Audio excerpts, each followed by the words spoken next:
Y vimos cómo Jesús se refirió a estas tres partes, al intelecto lo llamó mente, a las emociones les llamó corazón y a la voluntad le llamó las fuerzas.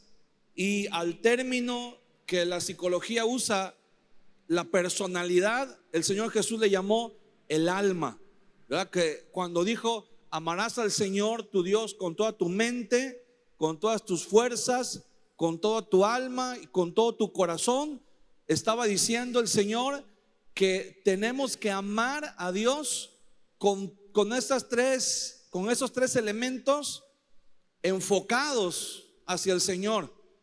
Pero ¿qué es lo que sucede? Que muchas veces no podemos cumplir ese mandamiento de amar al Señor con toda nuestra alma y con las partes que lo integran. ¿Por qué? Porque nuestra alma está enferma, nuestra alma está, digámoslo así, ¿verdad?, distorsionada, y entonces no podemos amar al Señor con toda nuestra alma. Tenemos la intención de amar a Dios, ¿verdad? Pero es como cuando tienes un carro descompuesto y tienes un compromiso de llegar a un lugar y tú tienes la intención de llegar, pero si el carro está descompuesto, no vas a poder cumplir con ese propósito, llegar a ese lugar, a ese destino a donde debes de llegar. Así es también la vida cristiana, ¿verdad? Queremos amar a Dios, tenemos la intención de amar a Dios, pero si no dejamos que el Señor sane nuestra alma, no vamos a poder amar a Dios como el Señor nos demanda que debemos amarlo, ¿verdad? Siempre vamos a estar amando a medias, o siempre vamos a estar como muchas personas dicen: yo amo a Dios, pero a mi manera. ¿Ha escuchado que alguien dice eso? Yo amo a Dios, pero a mi manera. Bueno, quiero decirle algo: solo hay una manera de amar a Dios.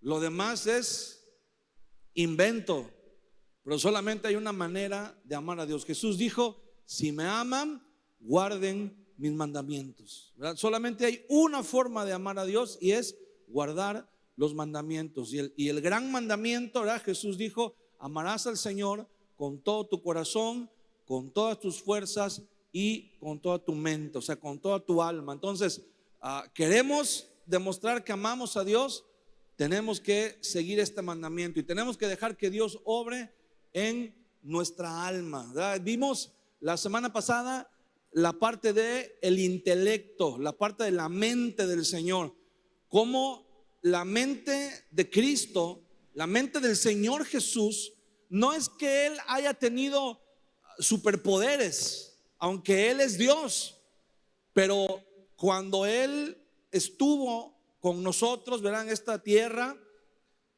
su naturaleza humana era exactamente igual a la nuestra. Él no tenía superpoderes, Él no tenía superfuerza, ni supervelocidad, ni podía volar, ni nada de eso, pero sí manifestó tener un intelecto muy superior a todas las personas que estaban en su época.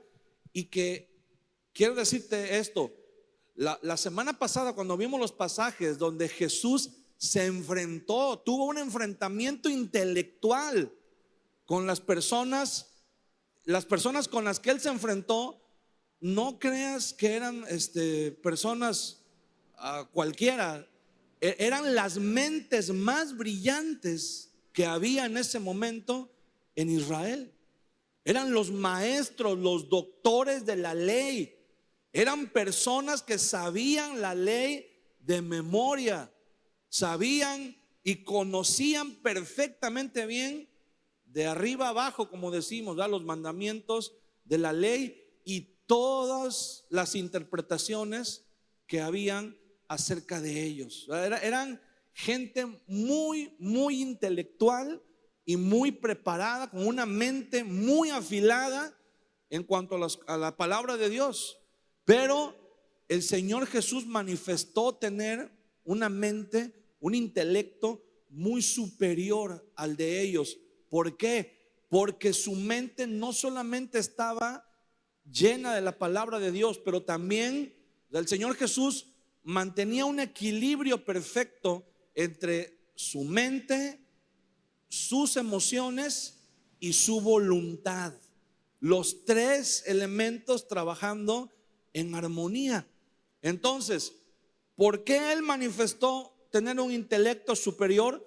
Porque él comprendía, no solamente estaba lleno de la palabra de Dios, pero su voluntad y sus emociones también estaban sometidas al Señor. Entonces, había cosas, así como nos pasa el día de hoy a nosotros. A veces nos enfrentamos a situaciones donde tenemos que tomar decisiones, y fíjate, hay decisiones en donde necesitamos mucha sabiduría. Hay situaciones muy complejas donde tenemos que decir: Señor, dame de tu sabiduría. Pero hay situaciones, hay decisiones que tenemos que tomar, que lo único que necesitamos es un poco de sentido común. Y aún así lo hacemos mal. Y aún así muchas veces tomamos malas decisiones. Y a veces decimos, ¿verdad? Pero ¿por qué hice esto? ¿Verdad? Si tan fácil que hubiera sido hacer esto o hacerlo así, así. ¿Por qué? Porque en ese momento, ¿verdad?, estamos manifestando que nuestra mente, nuestro intelecto no está funcionando como debería. Y no quiere decir, ¿verdad?, que tengamos que ser genios para todo. Cuando Dios creó al ser humano, Dios lo creó en un estado perfecto. Fíjese que en la escuela nos enseñan que los primeros seres humanos que habitaron la tierra eran seres simiescos, ¿verdad? Eran cavernícolas, personas o gente que no tenían el sentido del habla, no tenían un idioma, solamente se expresaban por medio de gruñidos, por medio de sonidos. Pero la Biblia dice todo lo contrario. La Biblia dice que Dios creó al ser humano, a Adán y Eva, y a sus hijos, sus descendientes, eran seres completamente pensantes.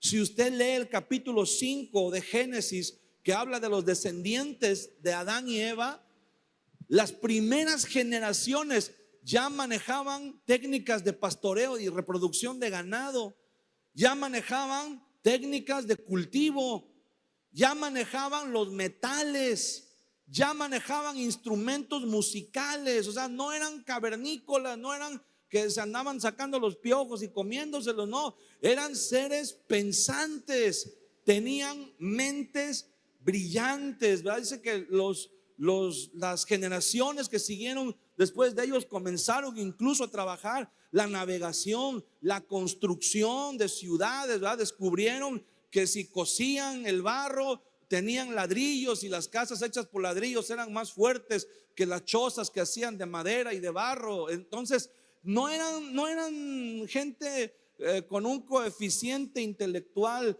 parecido al de los simios, ¿verdad? Eran personas inteligentes, eran mentes muy capaces para pensar. Pero ¿qué sucedió? Vino el pecado y entonces comenzó la decadencia en el intelecto. ¿Por qué? Porque se mezclaron ya más intereses. Está demostrado científicamente que si las personas, si los seres humanos usáramos, todos los seres humanos usáramos nuestra inteligencia, nuestro intelecto para el bien, el mundo sería un lugar completamente diferente. Pero ¿qué sucede? Que la mayoría de las personas usan el intelecto para lo malo, para el mal. ¿Y sabe qué sucede con eso? Que el intelecto de las personas se va degradando, se va degenerando, se va perdiendo.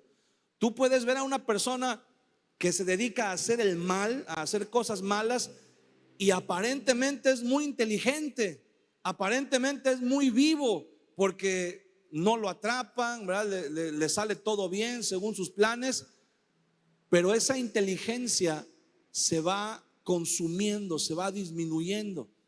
Entonces, cuando nosotros vemos que el intelecto, cuando lo usamos para el mal, se va deteriorando. Ahora imagínese cómo era el intelecto del ser humano cuando Dios lo creó. Dice la Biblia que Adán fue capaz de ponerle nombre a todos los animales y a todas las plantas que había en el huerto. A todos los animales les puso nombre, y el nombre que Adán les puso, dice la Biblia, es el nombre que tienen hasta el día de hoy. Se puede imaginar la mente de Adán para ponerle nombre a todos los animales. El día de hoy usted puede decir: ay, sí, pues ese es un perro, ese es un gato, ese es un león, ese es un caballo. Sí, pero al principio no tenían nombre. ¿Quién les puso el nombre? Una persona me dijo una vez: ay, ni que se necesitara tanta inteligencia para ponerle nombre a los animales. Le digo: ¿cómo se llama tu perro? Me dice: se llama Firulais III. ¿Y por qué se llama Firulais? Porque ya hubo otros 2 Firulais que se le murieron. Entonces este es Firulais III. Le digo: entonces te quebraste la cabeza, mano, buscando el nombre a tu perro, ¿verdad? Ya no salimos de Firulais, Rocky y 2, 3 nombres que se repiten infinitamente. Ya cuando te sale un perro bravo en la calle, nada más le dices 2, 3, 4 nombres hasta que le atinas al nombre del perro y ya como que medio se calma. Entonces sí se requiere un nivel de inteligencia, de intelecto en Adán para entender cómo pudo nombrar a todos los animales. Entonces imagínense cómo era el intelecto antes de que el pecado viniera a contaminar la vida del ser humano. Ahora, de la misma manera sucede con las emociones. Las emociones Dios nos las da. ¿Alguna vez te has preguntado para qué nos sirven las emociones o por qué tenemos las emociones? Bueno, aunque hay algunas personas que dicen: no, es que las emociones son malas, ¿verdad? Porque son de la carne y son. No, pero las emociones las creó Dios. Dios nos las dio, las emociones. Ahora, el problema es que nuestras emociones no están bajo el gobierno de Dios, no están bajo el señorío de Dios, y por eso muchas veces nos encontramos en conflictos, nos encontramos en problemas. Pero las emociones fueron creadas y nos fueron dadas por Dios en un estado perfecto. Pero el pecado viene y arruina todo, ¿verdad? Y las situaciones, las circunstancias que nos rodean hacen que nuestras emociones se desestabilicen, se salgan de control. Ahora, ¿cómo sería el ser humano sin emociones? ¿Se ha preguntado alguna vez cómo seríamos si no tuviéramos emociones? Seríamos literalmente como máquinas, como un robot, ¿verdad? Dice el apóstol Pablo: si no tenemos amor, somos como un címbalo que retiñe, o sea, como un tambor, como un instrumento musical. Pues, ¿has escuchado tocar algún instrumento musical a una persona que tiene maestría en ese instrumento, en la guitarra, en el piano? Cómo a través de la música son capaces de generar emociones, de despertar emociones. Hay personas que escuchan a alguien tocar la guitarra, o tocar el piano, y se emocionan a veces hasta las lágrimas. Ahora, pregunto: ¿el instrumento que están tocando siente esas emociones? No, solamente está sonando porque está diseñado para sonar así, para dar esos sonidos. Pero el instrumento no siente ninguna emoción. Nosotros como seres humanos sí tenemos emociones. Si no, seríamos parecidos al Terminator. ¿Sí has visto las películas de Terminator? Bueno, así seríamos, no en lo musculoso, sino en lo que no tendríamos emociones. Pues no sentiríamos ni amor, ni odio, ni tristeza, ni nada. No hay emociones, no hay sensibilidad, no hay nada. Por eso es importante las emociones, porque las emociones le dan a nuestra vida diferentes matices. Imagínense que le dijeran a una persona: tienes que pintar un cuadro. O sea, ¿se has visto a los artistas cuando están pintando un cuadro? No sé si alguien vio alguna vez los videos de Bob Ross, cuando está el Bob Ross, el que tiene el pelo así afro y que estaba pintando: vamos a dibujar un árbol feliz y vamos a así, ¿no? Bueno, imagínense que a un pintor así le dicen: tienes que pintar un cuadro, pero no, lo que tú quieras, un paisaje, una persona, una fruta, lo que tú quieras. Pero imagínense que le dijeran al pintor: pero nada más puedes usar un solo color. ¿Cómo sería ese cuadro? Imagínense si el pintor dijera: voy a pintar un árbol de manzanas, pero solamente le dieran un color, un solo color. Le dijeran: todo lo tienes que pintar de color gris. ¿Cómo sería ese árbol, ese dibujo de ese árbol de manzanas? Todo sería gris.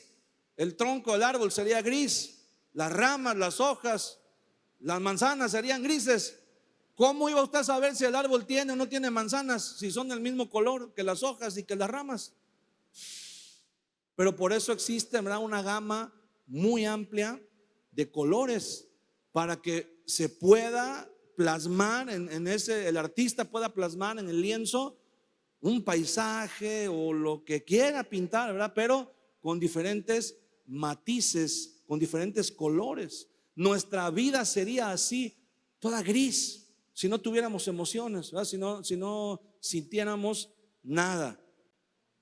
No podríamos, otra razón es, no podríamos tener conciencia de la importancia o de la gravedad de algo que sucede.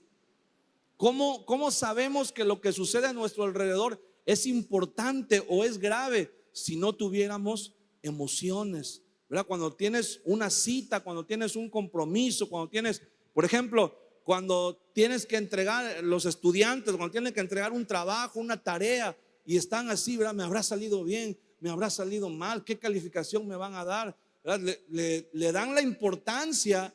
¿Por qué? Porque hay emociones, ¿no?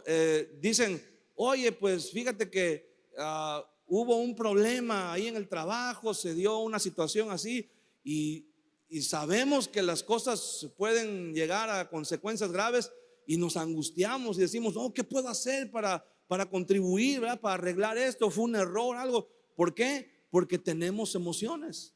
Si no, pues todo nos daría igual, ¿verdad? No nos importaría nada, no sentiríamos nada. Otra razón porque tenemos emociones, para que podamos estar alerta. Imagínense si no existiera la emoción del miedo. ¿Qué sucedería si vas en la calle y te sale un perro? Y si no tuviéramos miedo, ¿qué pasaría? Pues caminamos, ¿verdad? ¿Y cuál sería la consecuencia? Pues te va a morder el perro. Te muerde el perro. Pero el miedo es una emoción que nos protege. De repente una persona que dice: es que yo nunca hago ejercicio, yo no soy bueno para el ejercicio, pero me salió un perro, dice, y corrí más rápido que Usain Bolt, corrí, pero cuando vine a ver ya estaba yo en mi casa. Y se salvó, ¿verdad?, de que lo mordiera el perro. ¿Pero por qué? Porque hubo una emoción llamada miedo que lo hizo correr, o que lo hizo moverse más rápido, o que lo hizo tomar una decisión. Muchas veces el miedo nos hace tomar decisiones que nos salvan, que nos resguardan. Entonces, por eso es importante, ¿verdad?, las emociones.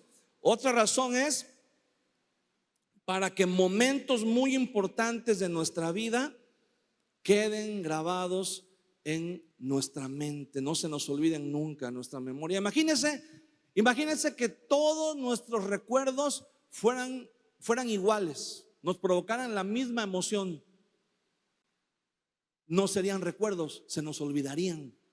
Pero como nuestros recuerdos, o sea, están asociados con emociones, por eso nuestra mente a veces reaccionamos de maneras involuntarias. ¿Por qué? Porque la emoción que sentimos nos recuerda situaciones en las que ya estuvimos anteriormente y eso nos hace reaccionar.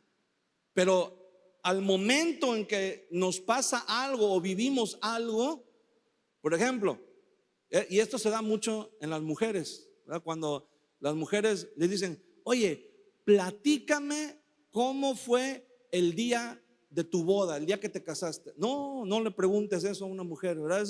Te empieza a platicar desde que se conocieron hasta el día de la boda. ¿Por qué? Porque es algo que le causa mucha emoción. Es algo que no se le olvida nunca, ¿verdad? Es algo muy importante para ellas. Entonces, no sé si alguna vez, si te acuerdas, ¿verdad? Algo que a mí, yo me acuerdo mucho cuando fui papá, ¿verdad? Cuando la primera vez que vi a mis hijas, la primera vez que las cargué, esa es una emoción muy, muy fuerte que hace que ese momento no se me olvide nunca. Entonces, esa es otra razón por la que tenemos emociones, ¿verdad? Entonces, las emociones le dan un sentido y le dan como ese toque a nuestra vida de color, de sabor. Sin las emociones, ¿verdad? No tendríamos todos esos matices en nuestras vidas. Ahora, la característica, lo que va a caracterizar el distintivo de las emociones descontroladas, cuando las emociones están todas distorsionadas, todas en desorden, ¿verdad? No hay un caos en las emociones. La característica distintiva va a ser cambios bruscos en el estado de ánimo de las personas, cambios bruscos en las decisiones, cambios bruscos en el temperamento de la persona, en el carácter de la persona, altibajos. Esa es la característica de una persona que tiene sus emociones desordenadas o descontroladas, los cambios bruscos. Y por el contrario, la característica de las emociones que están bajo el control de Dios es la constancia. Vamos a leer un pasaje que está en Mateo capítulo 23, en donde vamos a ver a Jesús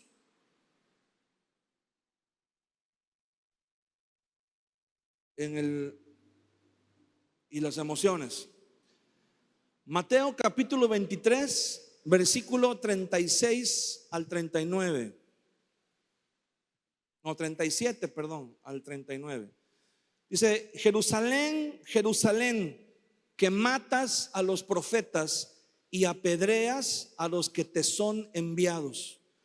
¿Cuántas veces quise juntar a tus hijos como la gallina junta sus polluelos debajo de las alas, y no quisiste?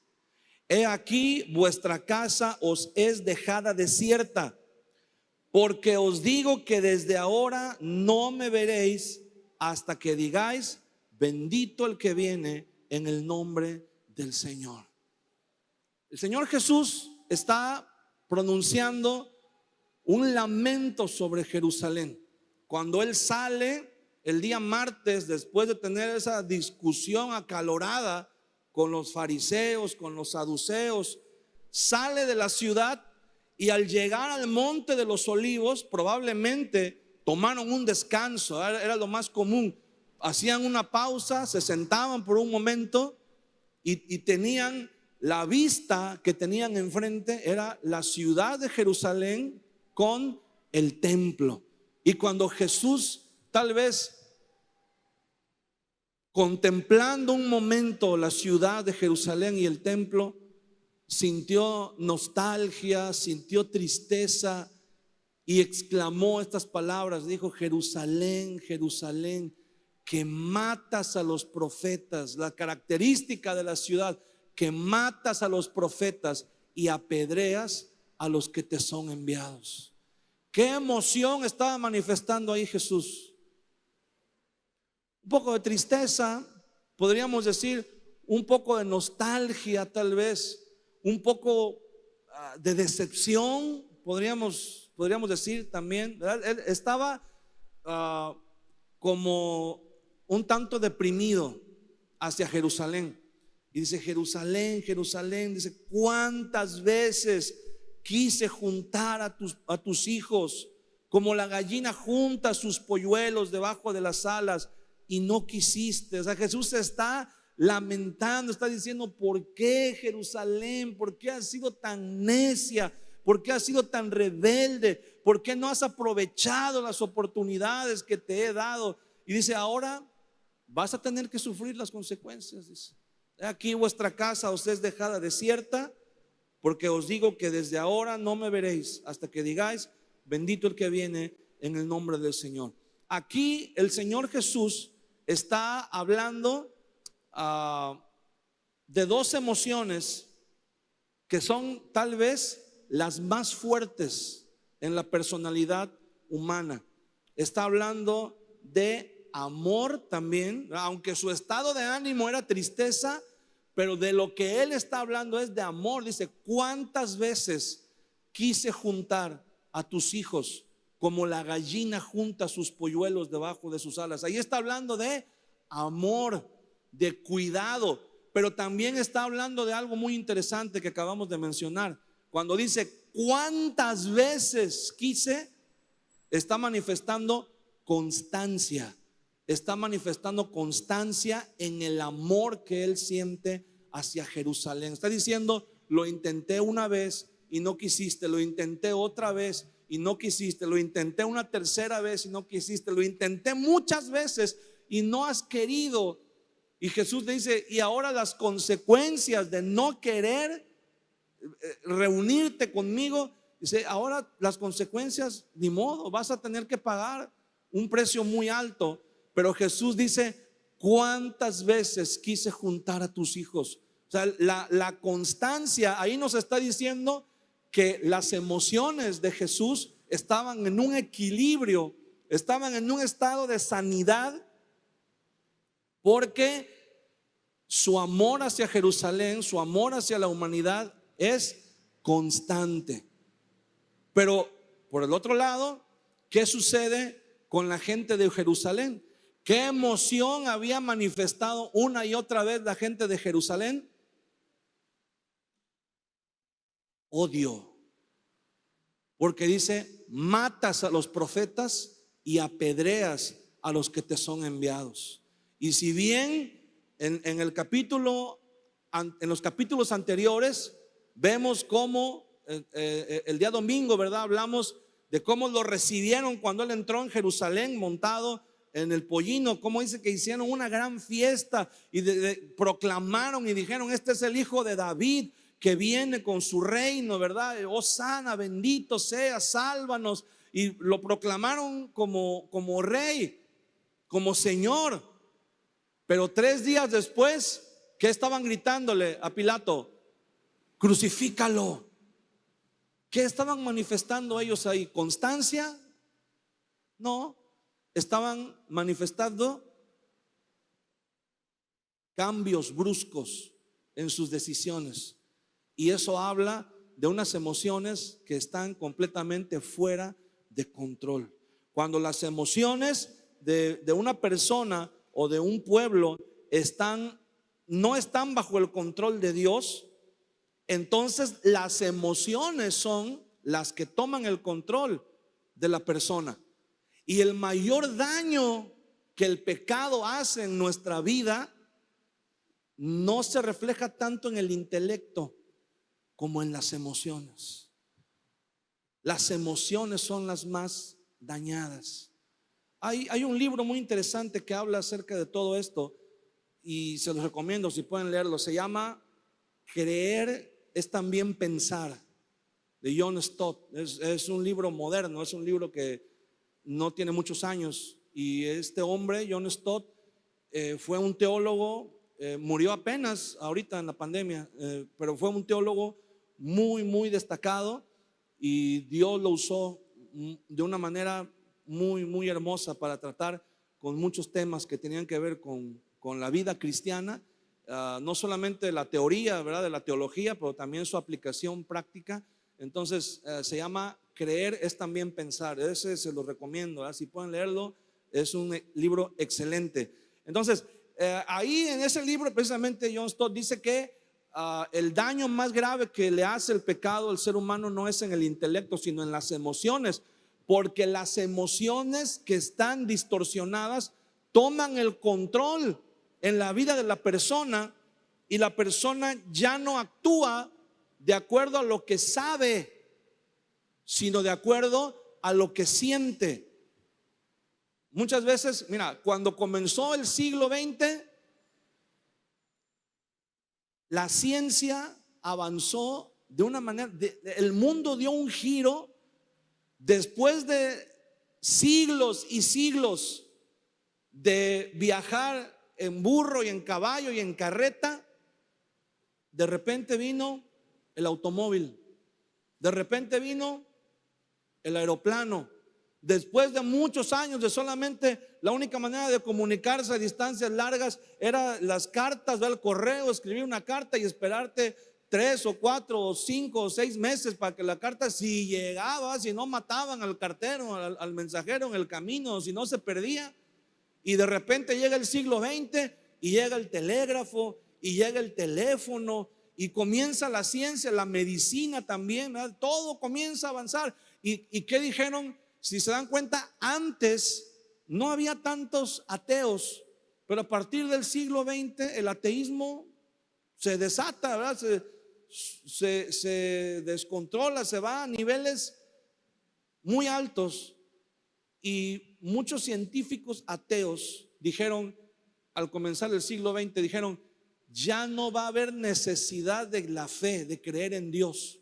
Dice, porque Dios solamente era lo que usábamos, lo que el ser humano usaba para explicar en el pasado lo que no tenía explicación.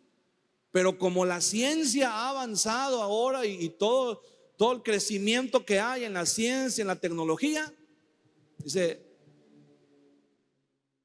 en el siglo XXI ya el ser humano va a vivir con el desarrollo intelectual y con todos los avances. En el siglo XXI va a ser el siglo dorado de la humanidad.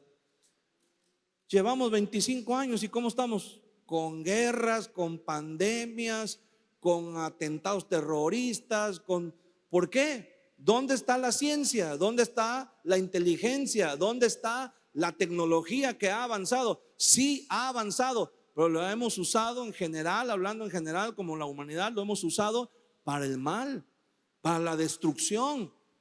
Entonces, ¿qué quiere decir esto?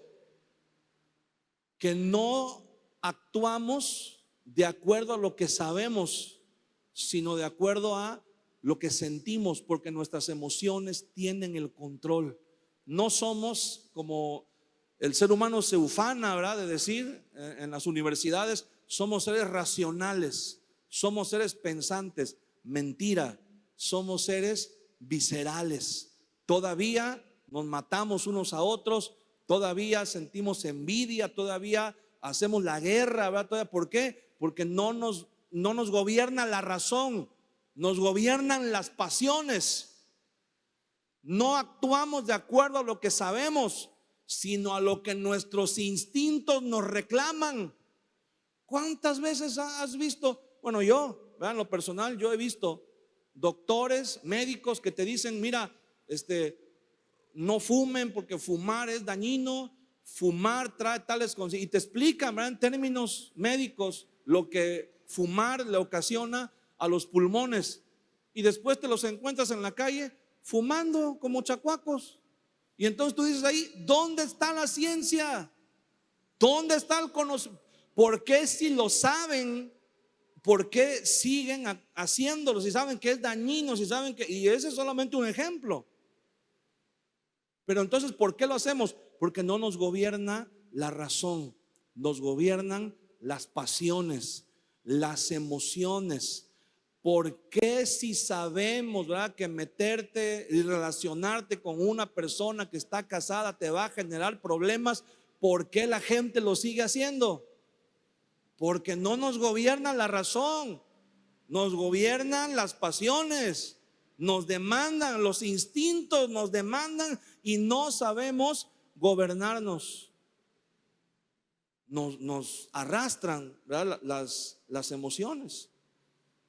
Entonces las emociones que están fuera de control son la mayoría, son la causa de la mayoría de los problemas que enfrentamos, porque tomamos las decisiones basadas en ellas, en las emociones.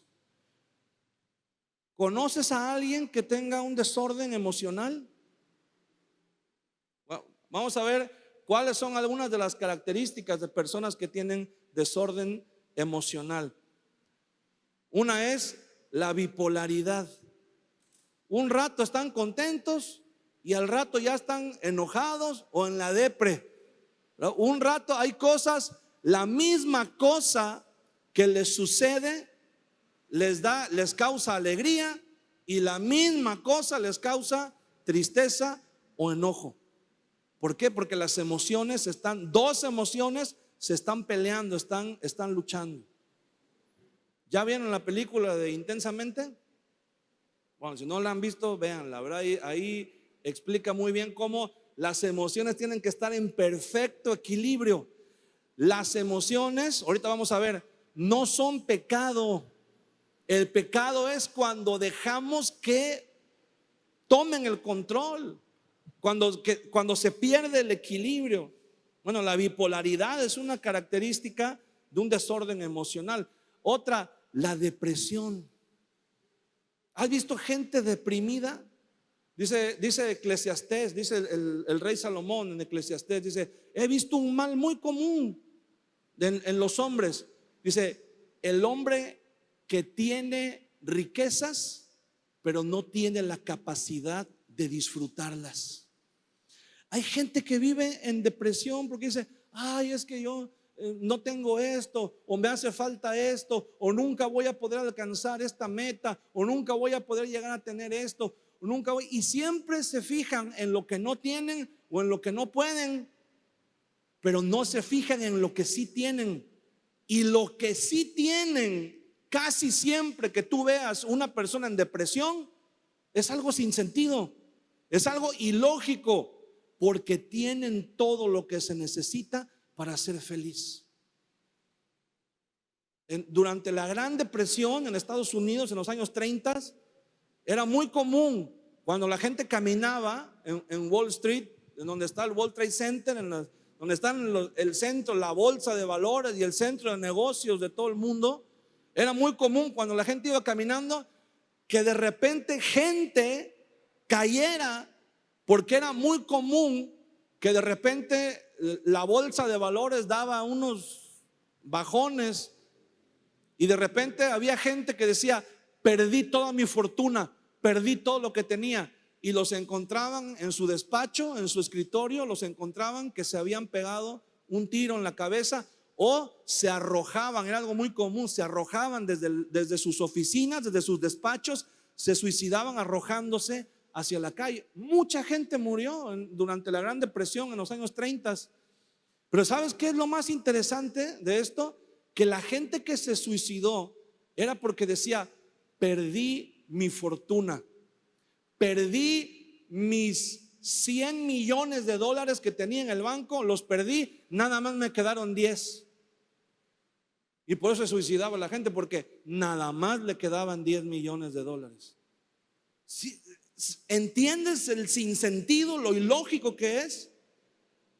Hay gente que está diciendo: ¿cómo no me encuentro a alguien que me pueda prestar 10,000 pesos y empiezo un negocio? Y empiezan un negocio con 10,000 pesos y prosperan, y al rato pagan lo que les prestaron y son prósperos y tienen solvencia. ¿Por qué? Porque dicen: nada más con tantito yo quisiera tener un pequeño capital para empezar un negocio. Y gente suicidándose porque de los 100 millones que tenían, nada más le quedaron 10. Completamente sin sentido, completamente ilógico. Hay gente que dice: es que estoy en depresión porque no puedo. Hijo, pero mira, tienes a tu familia, tienes salud, tienes una casa, tienes un trabajo, tienes esto, ya quisiera mucha gente tener lo que tú tienes para vivir felices de la vida todos los días, para salir bien motivados de su casa todos los días a trabajar. ¿Sabes cuántas veces hemos ido a velorios donde gente está llorando, lamentándose. Y yo he escuchado gente, hombres y mujeres, cuando están velando a sus padres, que dicen: yo quisiera que Dios me lo prestara 24 horas más para demostrarle cuánto lo amo. Muchacho, lo tuviste 40 años y no le demostraste cuánto lo amabas en esos 40 años. Lo tuviste 40, 50 años y nunca le dije, y ahora lo quieres 24 horas, que Dios te lo reviva para decirle te amo. Completamente ilógico. Pero ¿qué sucede? Nos ganan las emociones y les dejamos de hablar a gente durante años, y ya cuando nos avisan que se murió, queremos que Dios lo reviva para arreglar las cosas, para hacer las paces. ¿Por qué? Porque no nos gobierna la razón, nos gobiernan las emociones. Otra característica es la frustración. No saben qué hacer, gente que no sabe qué hacer cuando algo les sale mal, cuando algo no les sale como ellos quieren. Y muchas veces la frustración llega a ser tan profunda y tan fuerte que gente se suicida.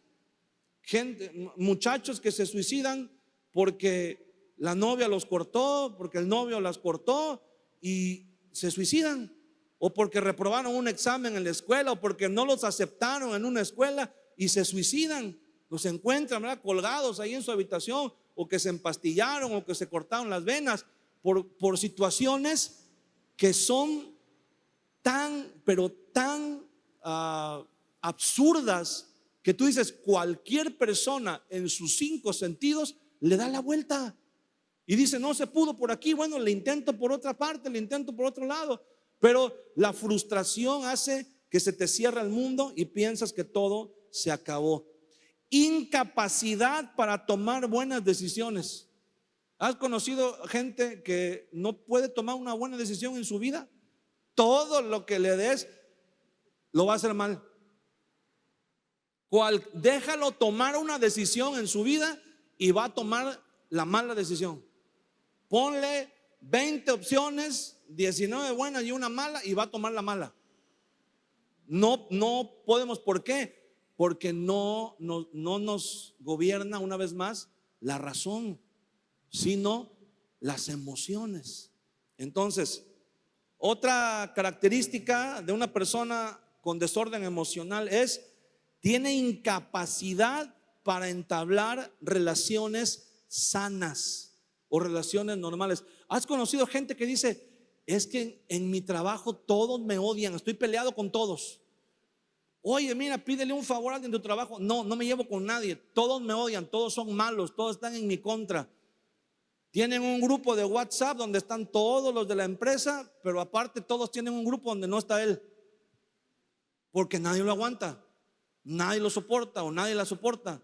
Entonces, gente que donde lo pongas se va a pelear con alguien, donde lo veas va a salir mal. Relación que entable va a terminar mal, o todo lo contrario, ¿verdad? O el otro extremo. Personas que no los puedes poner a trabajar con alguien porque a los 2 días ya están enamorados. Personas que les cambian el compañero de trabajo y ya se enamoró.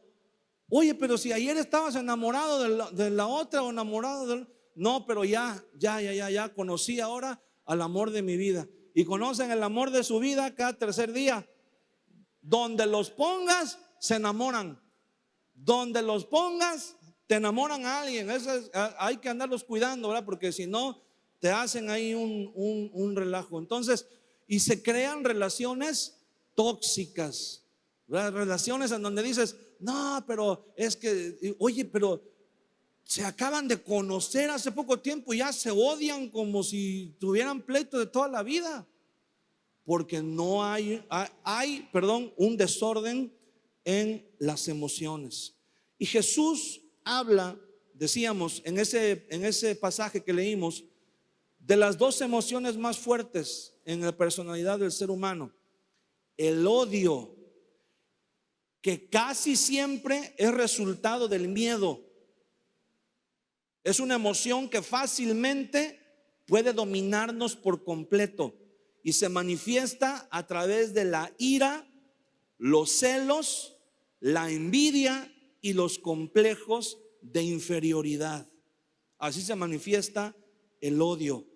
La gente de Jerusalén manifestó odio al matar a los profetas, al matar a todos los que, mira, no nos gobierna una vez más la razón, sino las emociones, las pasiones. ¿A quiénes mataban la gente de Jerusalén? A los profetas que Dios les enviaba. ¿Ah? ¿Cómo matas a alguien que viene a darte la palabra de Dios? ¿Cómo matas a alguien que viene a darte el mensaje de Dios para cambiar tu vida? ¿Cómo odias a alguien?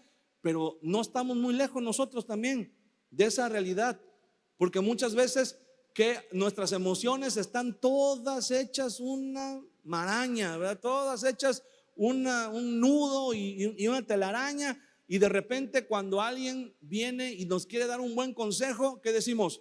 Déjame, yo sé lo que tengo que hacer, no me digas nada, me quieres controlar, me quieres manipular. Tus papás te quieren decir: oye hijo, mira, pon orden en tu vida. Tengo los peores papás del mundo. Yo quisiera tener los papás como los que tiene mi amigo fulano y sultano y todo. Y eso es muy común, ¿verdad? Nosotros también. Cuando tenemos un desorden, mira, odiamos lo que no debemos odiar, y lo que debemos odiar no lo odiamos. Entonces, ¿qué dijimos? Bueno, hace unos días dijimos: odiar no es pecado siempre que odies lo que Dios odia. No, el problema no es que odiemos, el problema es que odiamos lo que no debemos odiar, ¿verdad? Tenemos muchas cosas en nuestra vida que amamos, que nos hacen daño, y nos enojamos, ¿verdad? Dejamos que la ira tome el control. Mira, te enojas porque tu esposa le aplastó la pasta de dientes por en medio, ¿verdad? En vez de aplastarle por abajo, y ya te enojas con eso. Te enojas porque tu esposa no te lavó la camisa, no te planchó la camisa que te ibas a poner. Te enojas porque no tuvo tu comida a tiempo como tú la querías, y nos enojamos muy fácil con la esposa, pero no nos enojamos con actitudes que nosotros andamos cargando destructivas. ¿Cómo no te enojas con tu falta de oración? ¿Cómo no dices: estoy enojado porque no he orado, ahora voy a orar, ahora me voy a levantar más temprano y voy a orar? Estoy enojado porque no he leído la Biblia, me voy a hacer un programa, un plan de lectura bíblica y voy a leer la Biblia, ¿verdad? No nos enojamos con eso. No nos enojamos. Muchas veces nos quejamos y nos quejamos de cosas en nuestra vida. ¿Sabes de lo que más se queja según las encuestas recientes? ¿Sabes qué es de lo que más se queja la gente? Una de las cosas por lo que más se queja la gente: por el sobrepeso, por tener sobrepeso. Se quejan de que tienen sobrepeso, pero no hacemos nada al respecto. ¿Cómo no te enojas? ¿Cómo no nos enojamos con el sobrepeso y decimos: tengo unos kilos de más, pues ahora no voy a comer pan, ahora no voy a tomar coca, ahora me voy a cuidar, ¿verdad? No nos enojamos con eso, pero te enojas con la esposa, te enojas con el esposo, con ese sí te enojas, con ese sí rápido manifestamos el enojo. Entonces Jesús también se enojó. Jesús, dice la Biblia, que entró al templo y vio el mercado que tenían ahí y se enojó. Él no llegó con amor y dijo: con permiso, ¿verdad? Le voy a mover esto de aquí, con permiso. No, sí que él entró y pateó las mesas y muchas personas han intentado suavizar el pasaje y decir: no, hubo alguien muy famoso que escribió y dijo: no es que Jesús lo que pasa es que los animales que estaban ahí en el templo se salieron de control y hubo una estampida, y por eso Jesús tomó el látigo para tratar de controlar. No, los corrió. Esa es la verdad. Los corrió porque sintió en ese momento ira, pero la canalizó su ira hacia lo que no se estaba haciendo bien y lo expulsó de su vida. Pero si el día de hoy alguien viene y te dice: hermano, mira, quiero decirte en el amor a Cristo que estás haciendo esto mal, el hermano es del diablo, porque me está diciendo las cosas que estoy haciendo mal, ¿no? Entonces Imagínense, hacemos lo mismo. Ahora, Jesús manifestó ira cuando sacó a la gente que estaba vendiendo, pero eso también no solamente era ira, también era amor. Pero el amor de Jesús, escuche, es un amor maduro y equilibrado.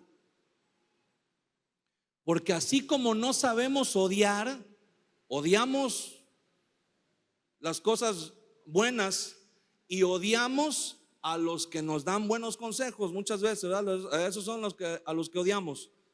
No sabemos odiar. ¿Pero qué cree? Tampoco sabemos amar. Porque muchas veces los peores errores que cometemos en nuestra vida lo hacemos por amor. Decimos, amamos tanto, es que amo tanto a mis hijos que ¿cómo los voy a regañar, pobrecitos? ¿Cómo los voy a castigar? Y por amor muchas veces, supuestamente por amor, pero un amor mal enfocado, un amor desequilibrado, echamos a perder. ¿Verdad? Amor sin disciplina no es amor, no es amar, es solapar. El amor de Jesús no es un amor que se hace de la vista gorda cuando ve algo que está mal. En Hebreos capítulo 12 dice la Biblia que Dios a todo aquel que recibe por hijo lo disciplina. El amor de Dios también se manifiesta en la disciplina.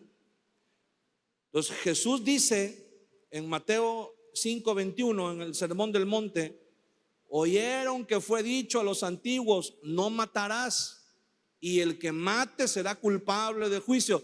Pero dice Jesús, yo digo que cualquiera que se llene de enojo, de ira contra su hermano, ya pecó y como si lo hubiera matado. ¿Por qué?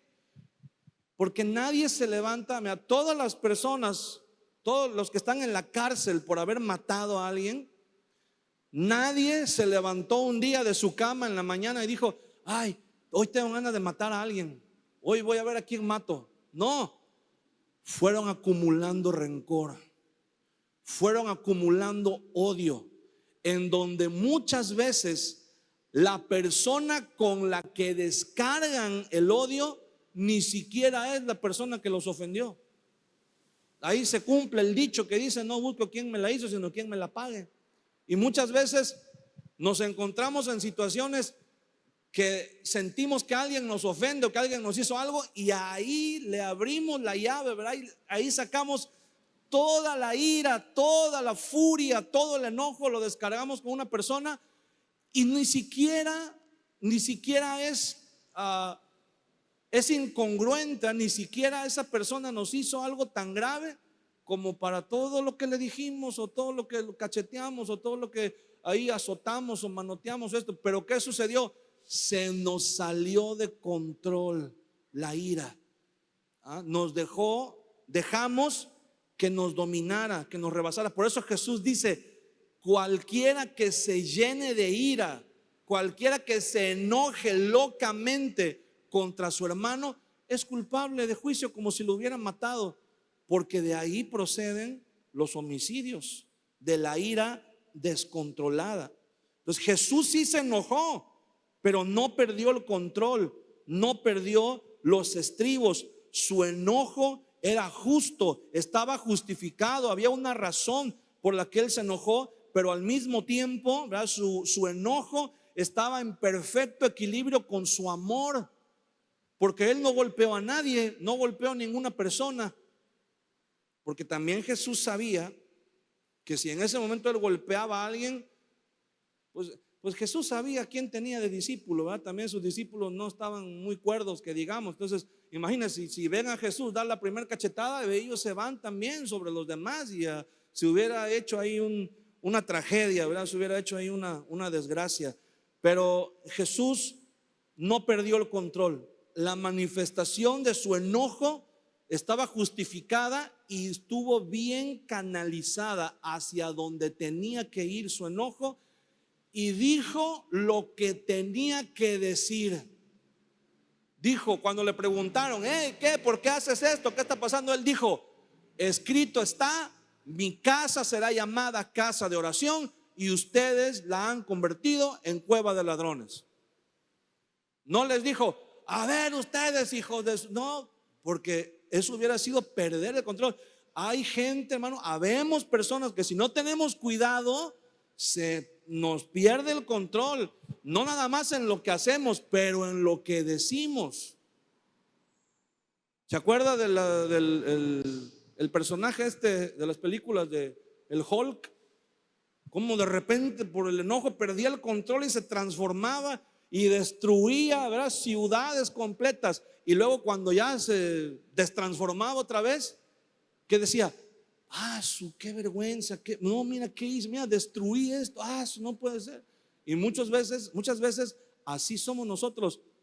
Nos pega la cruda moral.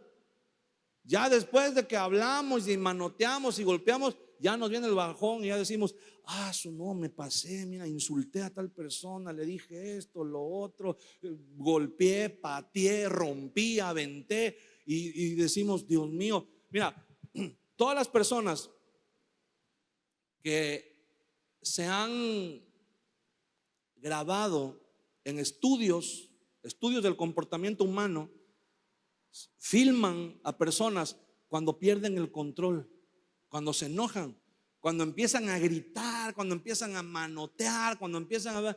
Los filman. Y ya cuando están tranquilos, ya cuando se les pasó, ya que se tomaron su té de 12 hojas y ya están más relajados, les ponen el video. ¿Y sabes qué dicen todos cuando ven el video? Dicen, ese no era yo. Ese no era yo. Ese no soy yo. Y efectivamente, hermano, eso no somos nosotros. Son las emociones tomando el control. Es la ira, es el enojo, es el miedo, es la frustración tomando el control de nuestra vida. Pero cuando Jesús lamentó sobre Jerusalén, mira, ¿cuál es uno de los momentos más emotivos en los evangelios cuando Jesús muestra sus emociones? Ante la tumba de Lázaro. Cuando Jesús está ante la tumba de Lázaro, la Biblia nada más dice dos palabras. Jesús lloró. ¿Por qué lloró Jesús? Porque tenía miedo, porque era débil, no. ¿Sabes por qué lloró? Porque lo más sano del mundo es llorar cuando estás triste. Pero hay personas que decimos, no voy a llorar porque si me ven que lloro van a pensar que no, y se aguantan así, dicen, no, tengo que ser fuerte, no, y reprimen las emociones. Ahora, reprimir las emociones también es un problema, porque acumulamos tanto. Es como cuando acumulas gas bajo presión. Es como cuando la olla express, no sé si alguna vez les ha pasado que tapan mal la olla express, y cuando se acumula el vapor, cuando se acumula la presión, de repente revienta y puede ser incluso mortal si hay alguien cerca. Así son las emociones reprimidas. Y Jesús hizo lo más sano que una persona puede hacer. Lloró, se sintió triste por la muerte de su amigo y lloró. Ahora, lloró de una manera sana, de una manera normal. No perdió el control tampoco cuando lloró ante la tumba. No vemos a Jesús diciendo, ay, Lázaro, yo te maté, ¿por qué no vine cuando me llamaron que estabas enfermo? No vemos a Jesús diciendo, Lázaro, mi amigo, que me entierren contigo de una vez, ya para qué quiero vivir si no. No, eso sería, ¿verdad?, completamente fuera de control las emociones. Jesús lloró como una persona normal llora cuando está triste, que es lo más normal. Ahora, lo que no es normal es que una persona llore por todo. Eso ya no es normal. Cuando una persona no la puedes poner a que hable o a que diga algo, o que le preguntes, que tú te encuentres a una persona y le digas, hola, ¿cómo está? No te había visto. ¿Cómo te ha ido? ¿Cómo has estado? Cuéntame. Y cuando la persona dice, pues fíjate que el otro día fui, eso no es normal tampoco. Eso es el otro extremo. Entonces, ¿qué es lo que está manifestando ahí Jesús? Emociones. Estaba triste por la muerte de Lázaro, pero emociones sanas. Jesús tampoco llegó y dijo: Lázaro, pero te prometo aquí ante tu tumba que te voy a vengar. Esos fariseos van a saber, ¿verdad?, la ira. No, cálmate. Emociones completamente controladas y equilibradas. Ahora, ¿sabe cuál es? Aquí viene el punto clave de todo esto. ¿Sabe cuál es la razón de que las emociones sean inconstantes en la vida de las personas, que haya cambios bruscos? ¿Y cuál es la diferencia cuando una persona se mantiene constante en sus emociones? Segunda de Corintios capítulo 5 versículo 7. Es un versículo bien cortito. Por fe andamos, no por vista. ¿Quieres que tus emociones estén? Porque hay gente que dice: es que en el corazón no se manda. ¿Sí has oído que dicen? Es que me enamoré de una mujer casada porque en el corazón no se manda, ¿verdad? No pude evitarlo. No, sí se manda. David decía: bendice alma mía al Señor. O sea, le estaba dando instrucciones a su alma, a sus emociones. Sí se puede gobernar las emociones, pero tú no las puedes gobernar. Las tiene que gobernar el Señor. Las tienes que entregar al Señor para que el Señor sea quien gobierne las emociones. ¿Por qué las emociones se mantienen así en altibajos? Porque andamos por vista. El que anda por vista nada más está viendo el mundo, y en el mundo todo está cambiando constantemente. En el mundo hay altibajos, hay cambios, hay reveses. El mundo siempre va a estar cambiando. No hay una estabilidad en el mundo. Y si vivimos viendo el mundo y viendo las cosas del mundo, obviamente nos vamos a llenar, nos vamos a contagiar con esa inestabilidad. Pero si andamos, como dice el apóstol Pablo, por fe, ¿sabes qué es lo que hace la fe? La fe te pone así como eso que le ponen a los caballos para que no vean para los lados. Y la fe te dice: pon tus ojos en Cristo. Puesto los ojos en Jesús. Hebreos 12:2. Puesto los ojos en Jesús, el autor y consumador de la fe. Nuestros ojos puestos en Cristo. ¿Y qué dice el apóstol Pedro en sus cartas? Toda buena dádiva y don perfecto viene de lo alto, del Padre de las luces, en el cual no hay cambio ni sombra de variación. Dios es el mismo ayer, hoy y siempre. ¿Quieres que haya constancia y estabilidad en tu vida? Tenemos que aprender a andar por fe, no por vista. Por fe.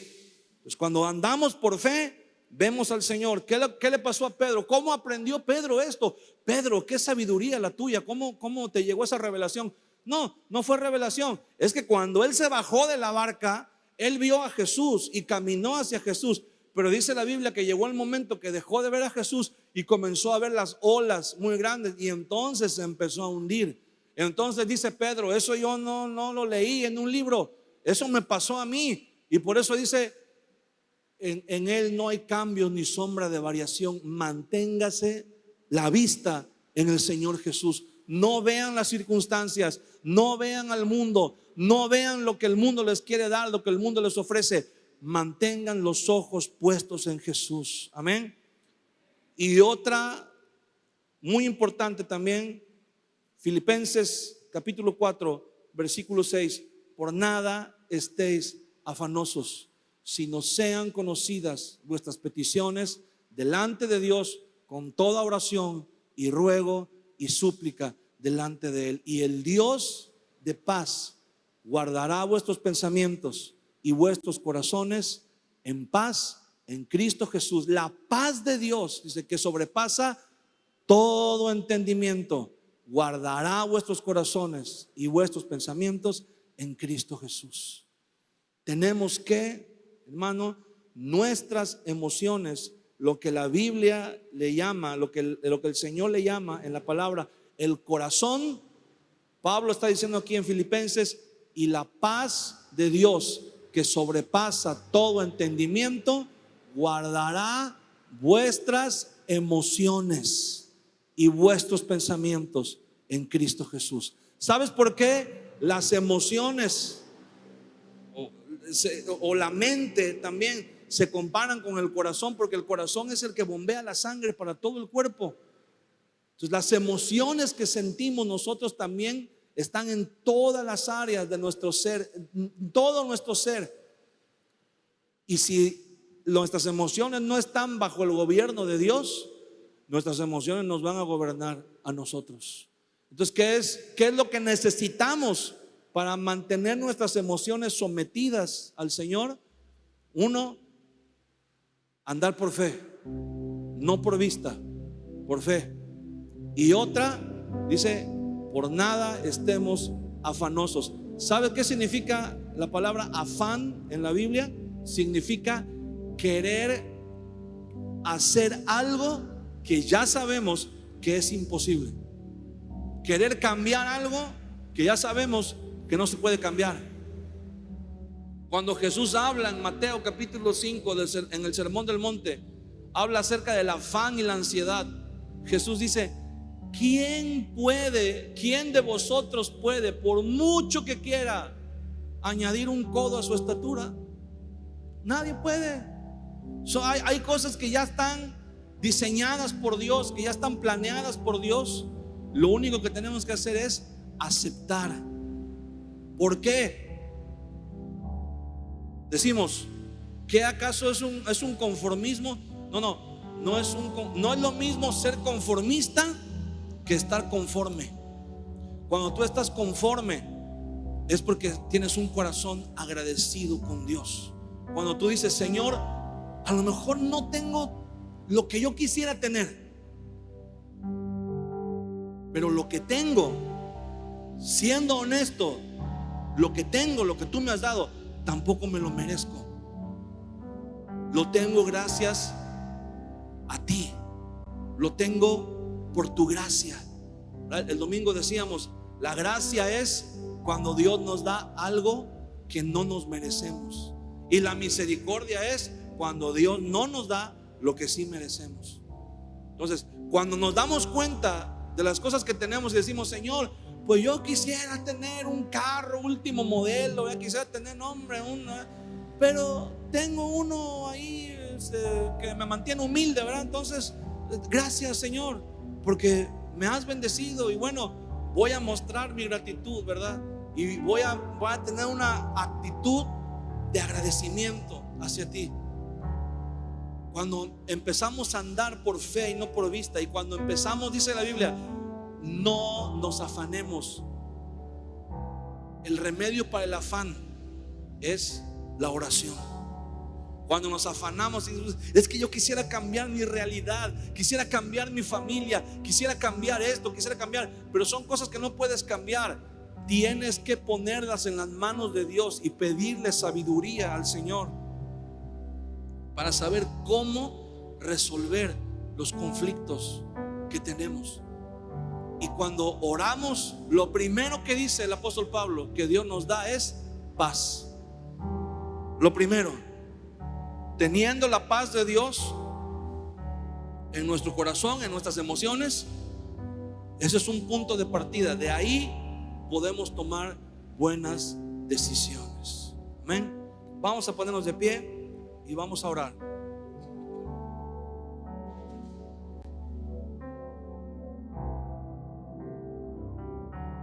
Cierra tus ojos un momento y vamos a orar. Habla con Dios.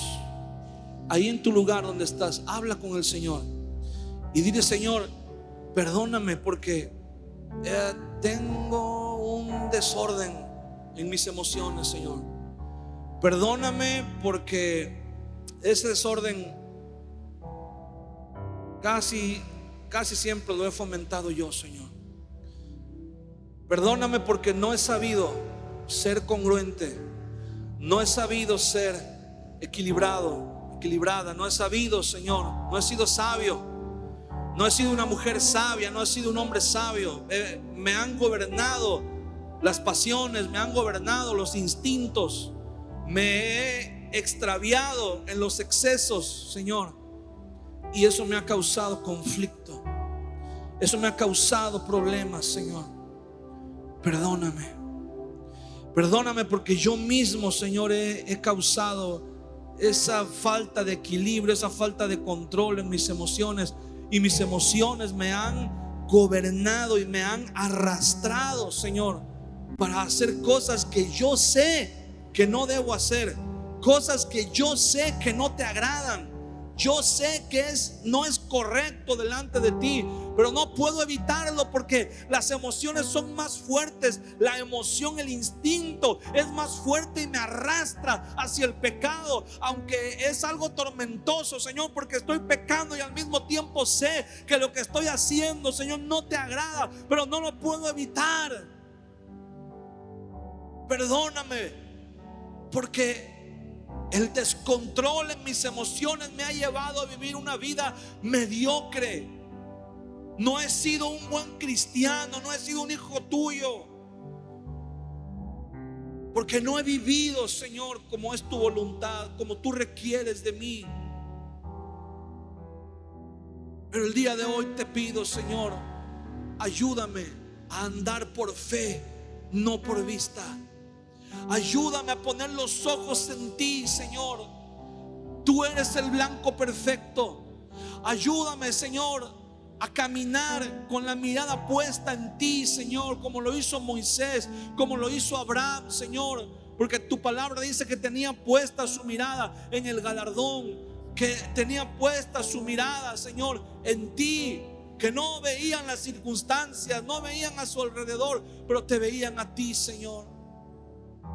Enséñanos a poner nuestros ojos en ti. Enséñanos a observar, Señor, tu belleza, tu grandeza, Señor. Enséñanos, Padre, a llenarnos más de ti cada día. Señor, te pedimos en el nombre de Jesús, sana nuestras emociones, sana nuestro corazón, Señor. Hoy te pedimos en el nombre de Jesús, trae sanidad a nuestras emociones, porque nuestras emociones nos han llevado a vivir cosas que nos han causado dolor, Señor, en nuestras relaciones personales, en el trabajo, en nuestra relación con nosotros mismos, Señor. Nos hemos autoflagelado tanto, nos hemos autocastigado tanto, Señor, por cosas que hemos hecho mal. Nos hemos hecho daño a nosotros mismos, hemos hecho daño a las personas que están a nuestro alrededor. Perdónanos, Señor, porque hemos tenido un desastre en nuestras emociones y lo hemos fomentado y lo hemos cultivado y lo hemos alentado cada vez más, Señor. Pero el día de hoy te decimos, Señor, perdóname, perdóname, Señor, y trae sanidad. Trae sanidad, Señor. Trae sanidad. Dile, Señor, te entrego mi corazón, te entrego mis emociones, Señor. Tú conoces lo que hay en lo más profundo de mi ser, en lo más profundo de mi corazón, Señor. Solamente tú tienes acceso a esas partes más profundas, a esas partes más privadas, Señor. Solo tú tienes acceso a esas partes en mi corazón, en mi vida, que nadie más conoce, Señor. A esas partes, a esos temas que no hablo con nadie, a esas heridas, Señor, que no puedo pedir ayuda a nadie por vergüenza, por temor, Señor, por dolor.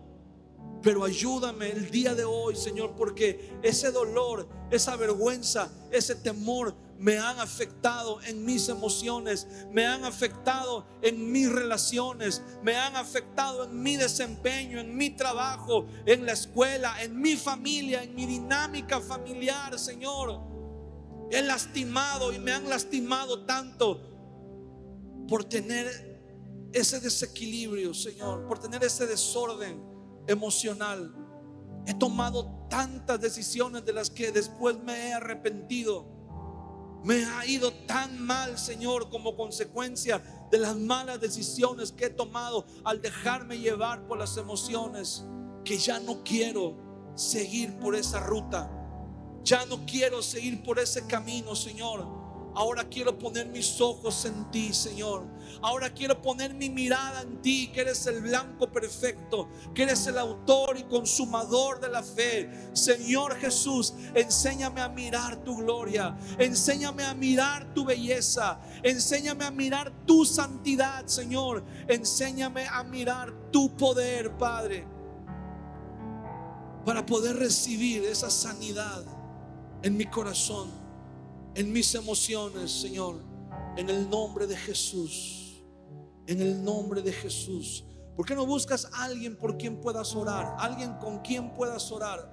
Sal de tu lugar o voltea con la persona que está junto a ti y vamos a orar, hombres con hombres y mujeres con mujeres. Vamos a orar. Busca a alguien con quien puedas orar y ora por esa persona, y después esa persona va a orar por ti y vamos a orar y dile: Señor, te pongo en tus manos la vida de mi hermano, de mi hermana. Señor, tú conoces el corazón. Padre, trae sanidad, Señor, a su vida. Trae sanidad en sus emociones. Solamente tú conoces, Señor. Solamente tú sabes lo que ha sufrido, lo que ha llorado, lo que le ha costado, Señor. Solamente tú conoces el corazón, lo más profundo de nuestro ser, Señor. Yo te pido en el nombre de Jesús, bendice la vida de mi hermano, de mi hermana, Señor. Tráele sanidad, Señor. Háblale, trae una palabra, Señor, que venga a sanar, que venga, Señor, a suavizar las heridas. Tráele una revelación, Señor, que venga a darle luz, que venga a darle aliento, Señor, que venga a darle fuerzas, que venga a darle ánimo, Señor. En el nombre de Jesús te lo pido. En el nombre de Jesús, oren unos por otros. Oren unos por otros. Dile: Señor, bendice la vida de mi hermana, bendice la vida de mi hermano, Señor. Trata con su vida, háblale, Señor.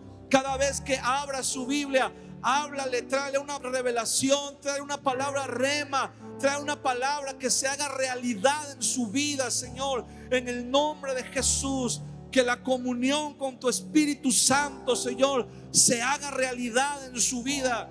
Háblale, tráele una palabra, Señor. Dale ánimo, dale aliento, tráele sanidad. Que esa palabra venga, Señor, a ser un bálsamo en su vida, a ser un ungüento, una medicina para su corazón, Señor. En el nombre de Jesús, Espíritu Santo, comienza a soplar. Espíritu Santo, comienza a traer sanidad, comienza a traer restauración, comienza a traer restitución, Señor. En el nombre de Jesús, tu palabra dice que tú eres nuestro consolador, que tú eres el que nos convences de pecado, de juicio, de justicia. Tú eres, Señor, quien nos revela todas las cosas. Tú eres quien nos recuerda las palabras de Jesús para que las tengamos presentes. Espíritu Santo, toma el control de nuestras emociones.